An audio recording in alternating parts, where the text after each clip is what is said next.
When Lady Gregory's son dies in World War I as a soldier, he is, or Yeats is moved to write a elegy in his honor. Lady Gregory is largely his Yeats's sponsor, so he's going to be receptive to doing this, and perhaps he is genuinely moved. Also, you have to allow that this might be a factor.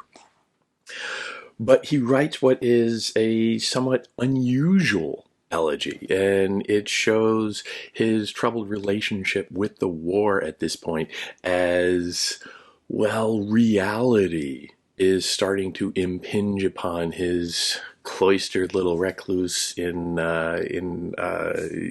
Irish mythology, and the special magical world that he had constructed. So it's one more step along his development as a writer and as a modernist. And he writes, "An Irish airman foresees his death," a very unusual elegy, but you can see his instinctive push to make this real life, real world, sad event mean something more, to push it into a ideal frame of reference. And that's where the poem rises above the standard tribute poem or occasional poem that this could very easily have become. "I know that I shall meet my fate somewhere among the clouds above. Those that I fight I do not hate, those that I guard I do not love. My country is Kilcartan Cross, my countrymen Kilcartans poor. No likely end could bring them lost or leave them happier than before. Nor law nor duty bade me fight, nor public men nor cheering crowds. A lonely impulse of delight drove to this tumult in the clouds. I balanced all, brought all to mind. The years to come seemed waste of breath, a waste of breath the years behind, in balance with this life, this death." Here it is an unusual instance of perhaps a soldier, or an airman in this case, having some mystical connection to mystical precognition of his own death, his own falling. And you can see this calm, almost spiritual acceptance of this. And that is notable. That is, let's say, arguably heroic. It is painting Lady Gregory's son in a very noble light. But at the same time, it is at some tension with this idea of how real he wants it to be. From the start, the poem emphasizes how this character of the narrator, the airman, is above all of the fuss. He doesn't have a side.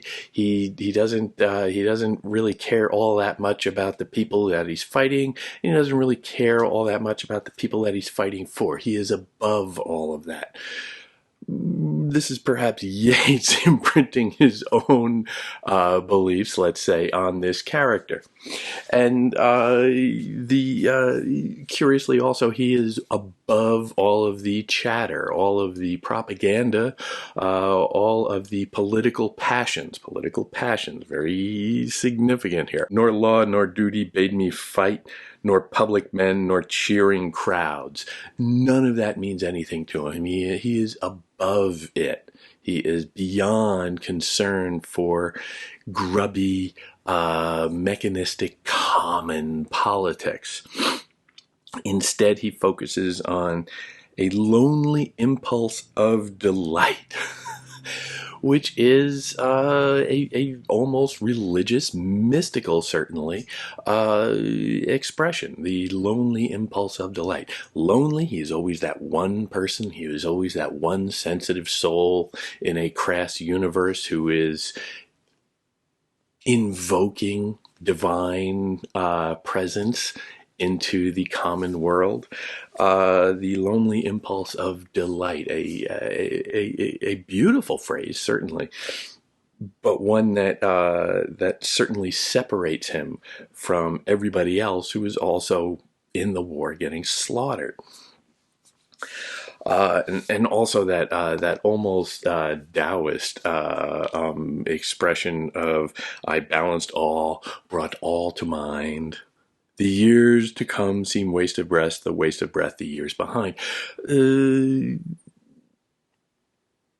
Curiously out of time here, separate from time. Temporal concerns are very much left behind here. The narrator, the airman, is beyond them, in balance with this life, this death. A sense of, I would say, the unavoidable death. Unavoidable in this one circumstance of battle, but also unavoidable in a larger scale because we're not given a whole lot of detail about a single battle or the war at all. So death becomes much more universalized. But the idea of rising above concern for it, rising above the fear of it, I think is the point. In this way, Yeats is perhaps universalizing the pose of the soldier, saying, well, yes, the common soldier, the common airman, is no more or less brave than anybody else. We are all heroes of our own right if we choose to be. And here he is casting heroism in his particular standoffish, conscientious objector mold. But also one who is very much unmoved by, uninvolved with the common lot of humanity.